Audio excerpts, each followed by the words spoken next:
As a result of that, the first deputy to arrive on scene was a supervisor, a sergeant, a 16-year veteran, who after arriving on scene immediately goes to contact what we believe appears to be a Hispanic male subject.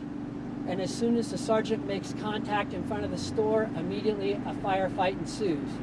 The suspect produced a firearm and the sergeant responded. During the firefight, the suspect went down and the suspect has been pronounced deceased.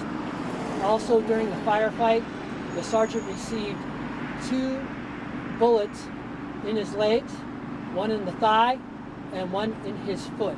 One in his shin. With the excellent medical care that the sergeants received here at Loma Linda University Medical Center, I'm pleased to announce that there are not going to be life-threatening injuries, and it appears our sergeant's going to recover fully from this. A handgun, the suspect's handgun, was recovered at the scene. The suspect is still unidentified. We're working our way through the scene now. The sergeant was wearing a body-worn camera, and there are a number of cameras that also captured the incident at the convenience store. Once we've done an investigation and reviewed all of those materials, I'll be able to get back to you with more information. That's all I have right now. We're still working our way through the case. Does anyone have any questions? Does it seem like that woman who called 911 knew the suspect, or he just randomly started letting her down? At this point, we aren't sure. She's still being interviewed, whether she knew him or whether or not it was a random contact there at the convenience store. Not that I'm aware of. She just made the report there to the clerk at the store. The suspect seemed like he was erratic. Did he have any mental issues that we could see? We're unable to confirm any of that right now. The only thing we can confirm in reference to the female and the suspect was the suspect during the call. There is mention that the suspect was looking inside for the female.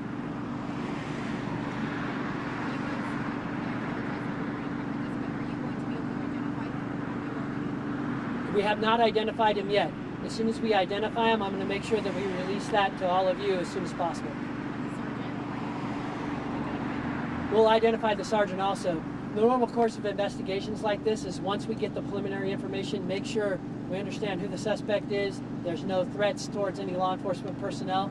But once we know we're secure in those facts, then we'll turn around and release that information to all of you. Maybe you can speak to the fact that it was just a year ago that there were 2 deputies from the Riverside County Sheriff's Department that were also killed. Luckily, this sergeant is going to survive. But what does this say about law enforcement? Well, unfortunately, there is an uptick in violence against law enforcement.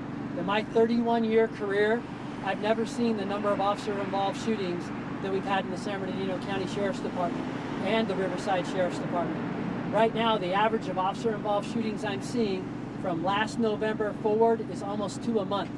It used to be that you wouldn't see me do a press conference to all of you maybe once a year, maybe once every 2 years. But this is becoming a regular occurrence, unfortunately.